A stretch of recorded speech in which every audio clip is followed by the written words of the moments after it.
नमस्कार, मैं मीनू एमएस दिशा में स्वागत करती हूँ आपका एक नए वीडियो के साथ में अपने यूट्यूब चैनल पे। आज मैं अगर आप मेरा वीडियो पहली बार देख रहे हैं तो आप जो है चैनल को सब्सक्राइब कर सकते हैं और बेल आइकन को दबाना ना भूलें। अपनी कमेंट्स ज़रूर लिखें और जो भक्ति वाले और पूजा पाठ वाले होते हैं उसमें आपको लिखना ही चाहिए। अगर कोई दूसरा देख रहे हैं तो भले आप ना लिखें, लेकिन आप जो भगवान के देखते हैं, देखने के बाद में आपने यूँ ही रख दिया तो वो अच्छी बात नहीं है। आपको कमेंट्स तो लिखना, कमेंट्स में कम से कम ओम लिख दीजिए। अगर ज़्यादा आपको लंबा लिखना पसंद नहीं है, नहीं तो ओम ना लिखे तो ओम नमः शिवाय लिख दीजिए, जय श्री कृष्णा लिख दीजिए, जय माता दी लिख दीजिए, कुछ भी लिख दीजिए, लेकिन कमेंट्स तो लिखना यार बनता है, आपको ज़रूर लिखना चाहिए। तो अब मैं और आपको वीडियो ये पसंद आए तो आप ज़रूर शेयर करिएगा और लाइक करिएगा।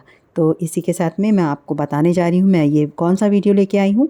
सोमवती अमावस्या जो कि 30 मई 2022 में आ रही है और इसी दिन वट का भी वट वृक्ष का भी पूजन होगा, क्योंकि वट सावित्री व्रत होगा। तो कई लोग व्रत रहते हैं, कई लोग उसमें जो है पूजन करके खाना खा लेते हैं। तो दोनों ही अपनी जगह बहुत महत्व रखते हैं, क्योंकि दोनों सुहाग के लिए ही रह जाते हैं और दोनों में विधि विधान से पूजा की जाती है। और आपके घर में जैसी पूजा होती है, कोई आपको नकल करने की किसी की भी आवश्यकता नहीं है, क्योंकि कई यूट्यूब में कई जो है इतनी सलाह लोग देने लगते हैं कि ये कर लो, ये कर लो, ये अगर आपकी समझ में आता है ईज़िली, अगर आप एक फूल भी श्रद्धा से चढ़ाते हैं भगवान को, वो स्वीकार है। ना कि आपने 25 तरह के लोग के वीडियो देखे आपने और उसको आपने सब कुछ फॉलो करना शुरू कर दिया, तो आधा आपका जो पहले आप श्रद्धा से ईज़िली कर रहे थे वो आप कर भी नहीं पाओगे और आप जो है कंफ्यूज हो जाओगे कि मैं क्या करूं। तो इसलिए प्लीज़ जो है रिक्वेस्ट कर रही हूं, जो आपके घर की परंपरा है उसके हिसाब से अपने बूढ़े बुजुर्गों के आप सीख लीजिए, क्योंकि बूढ़े बुजुर्ग हमारे बहुत नॉलेज रखते हैं, वो आपको सारी बात बताएंगे। और कहीं से कुछ इजी अगर आपको समझ में आ रहा है तो वो आप ग्रहण करो और उसका आप जो है जैसे कथा है, तो कथा नहीं आती है तो कथा आप इसका वीडियो सुन सकते हैं। लेकिन आपके यहाँ जैसे कि पूड़ी, कोई किसी के यहाँ पूड़ी बनाई जा रही है तो किसी ने बना दिया कुछ और, तो फिर सास भी गुस्सा होंगी, आपकी रीत जो है घर की वो भी बदलेगी, तो वो आपके लिए ठीक नहीं है। तो आपके घर में जो भी बनता है वो आप आराम से खुशी खुशी बनाइए और ये बिल्कुल शंका मत करिए कि अरे ये तो ऐसे बता रही तो ये करूँगी तो और अच्छा। नहीं, आपका कन्फ्यूज़न में आप गड़बड़ हो जाओगे और फिर आपको लगेगा हमने इतना काम बढ़ा लिया है तो अब मैं ऐसे कैसे करूं, तो आप वो भी पहले वाला भी छूट जाएगा और जो है जो अभी आपने उठाया है वो भी नहीं कर पाओगे। तो जो इजी पूजा है और श्रद्धा के साथ में आप कुछ भी करिए, श्रद्धा के साथ में करिए, वो सबसे ज़्यादा इम्पॉर्टेंट है। तो अब मैं आपको बताऊंगी सोमवती अमावस्या कब और कैसे होती है। तो किसी भी महीने की सोमवार को पड़ने वाली अमावस्या को सोमवती अमावस्या कहते हैं। इस दिन के व्रत का हमारे प्राचीन ग्रंथों में बड़ा महात्म्य है तथा अतः जो है इस दिन प्रातःकालीन किसी भी नदी, गंगा या अपने घर में जमुना, सरस्वती, सरयू नदी इत्यादि में स्नान करना उत्तम और फलदायक माना गया है। इसके बाद श्री तुलसी जी, शंकर जी, पार्वती जी या पीपल के पेड़ में जाके लोग परिक्रमा करते हैं और इसका विधि विधान से भक्ति से पूजन करना चाहिए। भक्ति पूर्वक पूजा करके उन पर सिंदूर चढ़ाया जाता है। इसके बाद उसी सिंदूर को अपनी मांग में भरना चाहिए। हाथ जोड़कर पार्वती माता जी से अपने सुहाग और सौभाग्य की प्रार्थना करनी चाहिए। इसके पश्चात जो है जो भी मैं आपको आगे कथा सुनाऊंगी तो वह आप उसका श्रवण जरूर करें, क्योंकि दोनों पढ़ रहे हैं, दोनों में सुहाग का सामान चढ़ाया जाता है, वट सावित्री व्रत में भी और जो है सोमवती अमावस्या में भी, दोनों में सुहाग का सामान चढ़ाते हैं। और सोमवती अमावस्या वाले दिन जौ की फेरी दी जाती है और कच्चे सूत से, और ये जो है वट सावित्री में चने से फेरी दी जाती है कच्चे सूत से। तो दोनों में गौर माँ को विराजित करते हैं। अगर आपके पास में घर में नहीं है, आसपास वड नहीं है, वट वृक्ष नहीं है या फिर पीपल जी नहीं है, तो आप घर में शालिग्राम भगवान की और तुलसा माँ के साथ में पूजन कर सकते हैं विधि विधान से, क्योंकि कहते हैं मूल से ब्रह्मा, मध्य से विष्णु और शाखाओं से श्री शंकर स्वरूप। पीपल देवता, आपके श्री चरणों में कोट कोट प्रणाम है। तो ये जो है पीपल देवता अगर नहीं है तो शालिग्राम भगवान जी को रख के तुलसी माँ के गमले में आप उनकी विधि विधान से पूजा करेंगे तो पूरा उससे ज़्यादा उतना ही फल प्राप्त होगा आपको। तो और वट वृक्ष नहीं है तो उसकी डाल आप लेके गमले में लगाकर पूजन कर सकते हैं और माँ तुलसा को भी रख सकते हैं। तो अब मैं आपको सुनाने जा रही हूँ कथा। तो ये इस प्रकार से है। सोमवती अमावस्या व्रत कथा। बोलो भोलेनाथ जी की जय।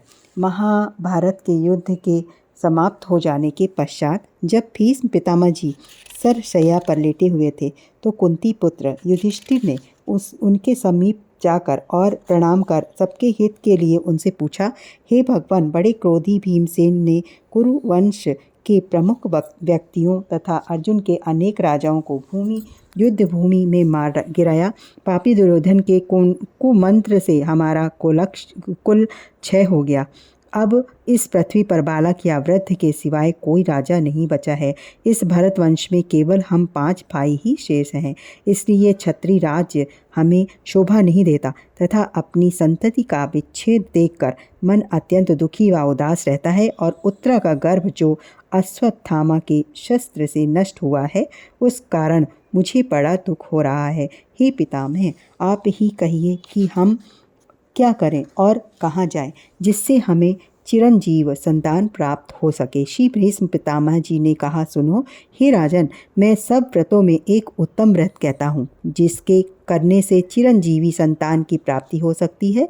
हे पार्थ, जब सोमवार युक्त अमावस्या हो तब मनुष्य पीपल के तले जाकर जनार्दन भगवान की पूजा करे और 108 रत्न या धातु या फलों को लेकर उस वृक्ष की परिक्रमा करे। हे राजन, यह व्रत राज अति शुभ फल देने वाला और भगवान विष्णु को प्रसन्न करने वाला है। इसी व्रत को आप उत्तरा से कराओ, तब उसका मृतक गर्भ जिएगा जो तीनों लोक में विख्यात होगा। पितामह के वचन सुनकर युधिष्ठिर ने पूछा, प्रभु, आप इस व्रत की व्याख्या कीजिए और यह व्रत मनुष्य लोक में किस से प्रकाशित हुआ है और किसने मनुष्य लोक में इस व्रत को किया है।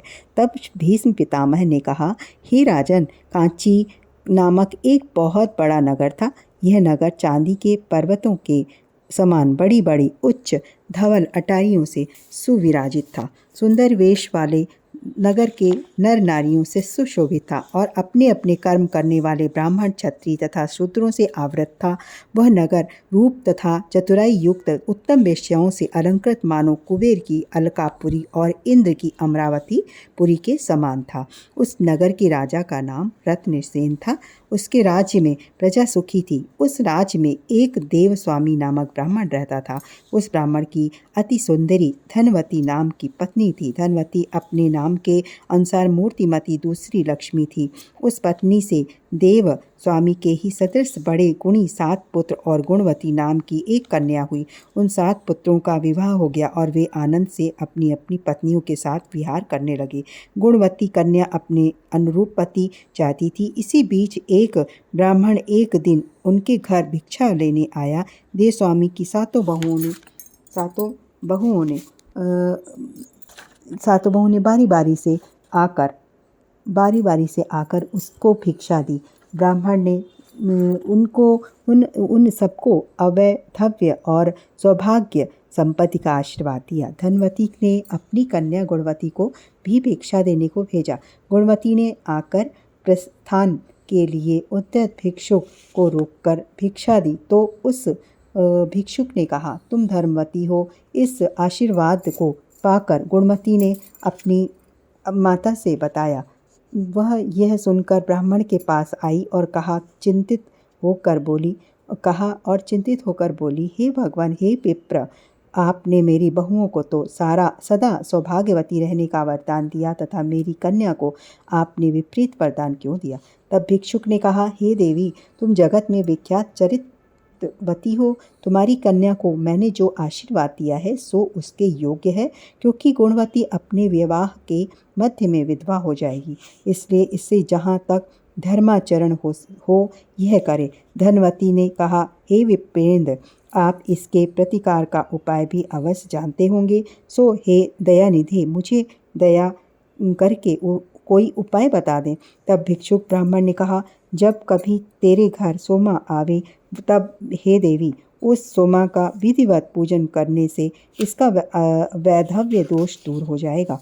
धनवती ने कहा, हे द्विज देव, सोमा कौन है, कौन जाति की है और वह कहाँ रहती है और क्यों उसके आने से वैधव्य दोष दूर नाश हो जाता है? यह सुनकर भिक्षुक ब्राह्मण ने कहा, सोमा जाति की धोबिन है और सिंघल द्वीप में रहती है। वह यदि तेरे घर आएगी तो वैधव्य दोष भंग हो जाएगा। इतना कहकर वह ब्राह्मण भिक्षुक वहाँ से अन्यत्र चला गया। धनवती ने सारा हाल अपने पुत्रों से कहा, गुणवती को मैंने और तुम्हारे पिता ने बड़े लाड़ प्यार से पाला है। अब यह सोमा के आने पर वैधव्य दोष से मुक्त हो सकती है। सो जिसको पिता की भक्ति तथा माता के वचन का ध्यान हो, वह अपनी बहन को साथ लेकर सोमा को लाने के लिए सिंघल द्वीप जाए। पुत्रों ने धनवती की बात सुनकर कहा, माँ, तुम्हारा हृदय पुत्री के स्नेहवश व्याकुल है। यही कारण है कि तुम हमें सोमा को लाने के लिए कठिन यात्रा पर भेजना चाहती हो, क्योंकि उस मार्ग में 100 योजन विस्तृत दुर्लभ दुस्तर समुद्र है, इसलिए हम वहां जाने में सर्वथा असमर्थ हैं। देव स्वामी ने कहा, हाय, मैं 7 पुत्रों का पिता होकर भी निपुता हूँ। अच्छा, कोई मत जाओ, मैं स्वयं सिंघलाद्वीप जाकर वैधव्य को नाश करने वाली सोमा को लाऊंगा। कुपित पिता देव स्वामी के वचन सुनकर उसके सबसे छोटे पुत्र शिव स्वामी ने कहा, पिताजी, आप इस प्रकार कुपित ना हो। मेरे होते हुए आपको सिंघलद्वीप जाने की आवश्यकता नहीं। अतएव गुणवती को साथ लेकर मैं वहां जाऊंगा और कष्ट से छुड़ाऊंगा। इतना कहकर और माता पिता के चरणों में सिर झुकाकर शिव स्वामी अपनी बहन गुणवती को साथ देकर सिंघलद्वीप को रवाना हो गया। कुछ दिन तक चलने के पश्चात वह दोनों समुद्र तट पर पहुँचे और वहीं पर उन्होंने बड़ी भारी वट वृक्ष देखा। इसके खोते में गीत के बच्चे रहते थे। उसी के नीचे बैठकर शिव स्वामी और गुणवती ने वह दिन बिता दिया। उसी समय वह गीत बच्चों के लिए चारा लाया और अपने बच्चों को चुगाने लगा। पर उस दिन शावकों ने गीत से चारा नहीं खाया। इस पर गीत ने अपने बच्चों से पूछा, बच्चों, क्या बात है जो तुम भूखे होने के बावजूद चारा क्यों नहीं चुग रहे हो? मैं तुम्हारे लायक कोमल और ताजा मांस लाया हूँ। यह सुनकर गीत के बच्चे बोले, पिताजी, आज वृक्ष के नीचे 2 मनुष्य बैठे हुए हैं, उनके खाए बिना हम कैसे भोजन कर लें? अपने बच्चों की बात सुनकर गीत ने शिव स्वामी और गुणवती के पास जाकर कहा, हे द्विज, तुम्हारा काम हो गया, मैं स्वयं तुम्हारा काम करूँगा। जो तुम्हारा काम हो मुझसे कहो और कुछ भोजन कर लो। गीत की बात सुनकर उन दोनों ने भोजन किया और उनके कहे अनुसार गिद्धराज ने उन दोनों को समुद्र के पार उतार दिया। समुद्र पार कर लेने के बाद वो सिंघलद्वीप में जाकर सोमा के घर के समीप ही टिक गए। तब से वे दोनों नित्य प्रति प्रातःकाल उठकर सोमा के घर को बुहारने व चौका लगाने लगे। इस प्रकार 1 वर्ष का समय बीत गया। एक दिन सोमा ने अपने पुत्रों से पूछा, ये प्रातःकाल कौन हमारे घर चौका लगा जाता है? ये मुझको बतलाओ। तब वे बोले, हमने तो ना कभी बुहारी लगाई और ना लीपा ही है। अपने पुत्रों का यह उत्तर सुनकर उसे बड़ा आश्चर्य हुआ और तब एक दिन सोमा रात्रि को कोने में छुपकर बैठ गई और प्रातःकाल उसने शिव स्वामी और गुणवती को आंगन लीपते हुए देखा। तब सोमा ने उनसे पूछा कि तुम कौन हो? शिव स्वामी ने कहा, हम दोनों ब्राह्मण हैं। इस पर सोमा ने कहा, तुम दोनों ब्राह्मण होकर भी मेरे घर में झाड़ू लगाते और लिपते हो? मैं इस पाप से कौन सी गति पाऊंगी, क्योंकि मैं तो जात की रजकी धोबिन हूँ और आप ब्राह्मण हैं। तुमने ब्राह्मण होकर मुझको क्यों अपराध लगाया है? यह सुनकर शिव स्वामी ने कहा, यह मेरी गुणवती नाम की सुमध्यमा बहन है। इसके भावर पड़ते ही वैधव्य दोष हो जाएगा, इसलिए मैं अपनी बहन गुणवती को लेकर तुम्हारी सेवा करने को यहाँ आया हूँ। सोमा ने कहा, बस आज के बाद तुम्हें यह काम नहीं करना है। मैं तुम्हारी आज्ञा से जहाँ तुम कहोगे वहाँ चलूँगी, तुम्हारी आज्ञा का पालन करूँगी। इसके बाद उसने अपनी पतोहमों से कहा, मैं यहाँ से इनके साथ जा रही हूँ। आज से इस राज्य में कोई भी प्राणी मरे, तुम उसकी लाश को ऐसा प्रबंध करना कि जब तक मैं ना लौटूं उसे कोई जलाने ना पावे। उसकी पुत्र वधुओं ने कहा, बहुत अच्छा है। इसके पश्चात वह दोनों को साथ लेकर समुद्र तट पर पहुंची और क्षण भर में उन दोनों को समुद्र के पार पहुंचा दिया। स्वयं आकाश मार्ग से समुद्र पार हुई और फिर सोमा के प्रभाव से सब देखते ही देखते कांचीपुर में पहुंच गए।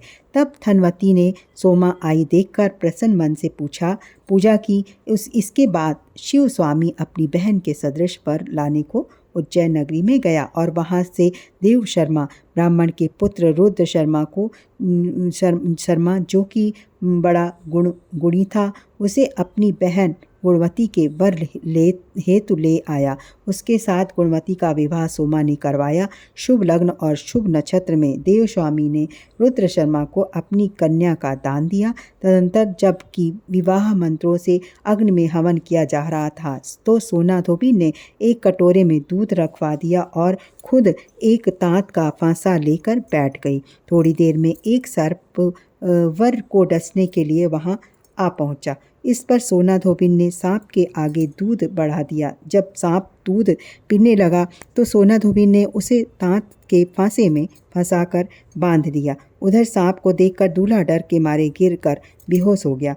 इस पर सर्प सोना धोबिन से बोला कि यह तो डर कर ही मर गया है, अब तुम इसे जीवन दान दो। इस पर धोबिन ने अपनी मांग और बिंदी से हींगुल और सिंदूर निकाला, कोया से काजल निकाला, नाखून में से मेहंदी निकाली। इसके बाद चीटली आंगनी का दीपक रखकर बोली, मैंने आज तक जितनी सोमवती अमावस्याओं का व्रत किया है उन सब का फल मैंने ब्राह्मण की बेटी को दिया। सोना धोबिन के इतना कहते ही दूल्हा उठकर बैठ गया। यह देखकर सभी बाराती सोमवती अमावस्या की जय जयकार करने लगे। गुणवती को पुण्य फल देने से सोमा के घर में पहले उसके पुत्र मरे, बाद में उसका पति भी मर गया और उसके पश्चात उसका दामाद स्वर्ग सिधार गया। सोमा के आने के बाद ही सोमवार युक्त अमावस्या आई जो मृत संजीवनी कहलाती है। इसी समय सोमा ने एक बुढ़िया को देखा जो कि रुई के बोझ से दबी जा रही थी और बड़ी दुखिनी होकर बहुत बुरी तरह रोती हुई चली जा रही थी। बुढ़िया ने उससे कहा, बेटी मेरे सिर पर से रुई के भार को उतार लो, मैं इसके बोझ से दबी जा रही हूँ, फिर मैं भी तुम्हारे साथ चलूँगी। सोमा ने कहा, हे वृद्धे, आज एक तो अमावस्या तिथि है, दूसरे सोमवार भी है, इसलिए आज के दिन रुई को स्पर्श नहीं करती। मेरा आज के दिन का नियम है। इसी जगह एक मूलियों का बोझ लिए जाती हुई अन्य स्त्री को भी सोमा ने देखा। सोमा को देखकर इस मूली वाली ने भी कहा कि मैं उनके बोझ से दब रही हूँ, तुम मेरा बोझ उतार दो और थोड़ी देर मेरे पास खड़ी हो जाओ, मैं तुम्हारे साथ चलूँगी। सोमा ने कहा, क्या तुमको मालूम नहीं है आज सोमवती अमावस्या का दिन है, सो मैं आज के दिन रुई, मूली और तिल का कभी स्पर्श नहीं करती। इसके बाद पीपल के वृक्ष तले पहुँच और नदी के तट पर जा तीर्थ स्नान करके उसने सकरा से विष्णु भगवान का पूजन किया तथा उस पेड़ की 108 प्रदक्षिणा की। भीष्म पितामह कहते हैं, जब उसने सकरा हाथ में लेकर अष्टोत्तर प्रदक्षिणा की तो तभी उसके जमाता पति और पुत्र सब जीवित हो उठे और समस्त सिंघल द्वीप लक्ष्मी से परिपूर्ण हो गया और उसका घर भी अपरिमित धन से भर गया। जब सोमा घर पहुंची तो अपने पति, पुत्रों तथा जामाता को जीवित देखकर अत्यंत प्रसन्न हुई। तब सब पुत्र वधुओं ने उसको प्रणाम किया और यह पूछने लगी, हे देवी, तुम्हारे पति, जमाता और पुत्र मर गए थे, तब वे सब कैसे और किस तरह से जी गए, यह हमें बताओ। तब सोमा बोली, मैंने अपने व्रत का फल गुणवती को दे दिया था। उस पुण्य दान देने से इनकी आयु समाप्त हो गई, इसी से ये सब मर गए थे। अब जबकि मैं कांचीपुर से वापस लौट रही थी तो मार्ग में सोमवती अमावस्या का शुभ दिन आ पहुंचा। फिर मैंने रुई, मूली और तेल को नहीं छुआ और हे पुत्र वधुओं, जो मैंने सरकरा हाथ में लेकर पीपल में विष्णु का पूजन करके 108 प्रदक्षिणा की, इससे मेरे पति, पुत्र और जमाता सब जीवित हो गए। तुम भी इस व्रत को विधि पूर्वक किया करो, इससे तुम सदा सौभाग्य को पाओगी। यूँ कहकर सोमा ने सब पुत्र वधुओं से यह व्रत कराया। तब अनेक भोगों को भोग कर वह अपने पति पुत्रादि के साथ सबों से परिव्रत होती हुई विष्णु लोक को जा पहुँची। युधिष्ठिर बोले, हे राम महाराज, इस व्रत का महात्म तथा विधि विस्तार से कहिए कि यह व्रत किसे करना चाहिए। तब श्री भीष्म पितामह बोले, जब सोमवती अमावस्या हो तो वह पुण्यकाल देवताओं को भी दुर्लभ होता है। उसी दिन व्रती प्रातःकाल उठकर स्नान करके रेशमी वस्त्र पहने और व्रती पीपल वृक्ष के समीप जाकर उसकी जड़ में इस मंत्र सहित भगवान श्री विष्णु का पूजन करना चाहिए। मंत्र इस प्रकार है, व्यक्त वरु वा सृष्टि स्थित अंत के करने वाले आदि अंत से रहित आपको नमस्कार है। इस तरह पीले वस्त्र, अक्षत, फूल, फलों, विविध प्रकार के फल, पुष्प तथा अनेक प्रकार के भक्ष्य, भोज तथा चोष्य पदार्थों से गोविंद का पूजन करें और इस मंत्र से पीपल के वृक्ष की पूजा करें। मंत्र है, हे अग्नि के आश्रय और गोविंद के उत्तम निवास, हे वृक्षराज, मेरे सब पापों को दूर कर दो, मैं आपको प्रणाम करता हूँ। फिर कहे कि हे देव, तुम जड़ से तो ब्रह्मा जी हो, मध्य से विष्णु भगवान के और मस्तक से शिव जी के स्वरूप हो। हे अश्वत्थ देव, मैं तुम्हें नमस्कार करता हूँ। यह प्रदक्षिणा का मंत्र है। इस प्रकार पूजा करके मोती, सोना, चांदी, हीरा तथा मणियों को हाथ में लेकर प्रदक्षिणा करनी चाहिए। यदि कोई स्त्री जो उपरोक्त वस्तुओं से रहित हो तो हे राजन, फल, पुष्प, भक्ष्य तथा वस्त्रादियों से, ताम्र पत्र अथवा एक सुपारी से भी 108 प्रदक्षिणा पूर्ण की जा सकती है। इसके बाद समस्त वस्तुएं ब्राह्मण को दे देनी चाहिए। फिर घर की स्त्रियों सहित सात्विक भोजन करना चाहिए। हे भूप, इस प्रकार मैंने व्रत राज की विधि आपसे कह सुनाया, सो आप भी द्रौपदी, सुभद्रा और उत्तरा से इस व्रत राज को कराइए। इससे उत्तरा के गर्भ का मरा हुआ बालक फिर से जीवित हो उठेगा, जी उठेगा। हे नरेंद्र, इस व्रत को तथा विष्णु के पराक्रम को तुमने सुन लिया। जो स्त्री, पति, पुत्र तथा धन चाहती हो वह अवश्य यह व्रत करे। तब श्री भीष्म जी ने कहा, हे कुंती पुत्र, अब इनके उद्यापन की विधि को ध्यानपूर्वक सुनो, जिसके बिना व्रत राज की पूर्ति हो ही नहीं सकती। पहले सर्वदोभद्र बनावे और उसके बीच में एक उत्तम कलश को स्थापित करके तदंतर स्वर्ण का एक पीपल वृक्ष और पंचरत्न की वेदी बनावे। उस पीपल वृक्ष की जड़ में विष्णु भगवान की चतुर्भुजी तथा लक्ष्मी जी एवं गरुण की स्वर्णमयी मूर्ति बनावे। वह प्रतिमा 1 मासे से लेकर पल भर तक की होनी चाहिए।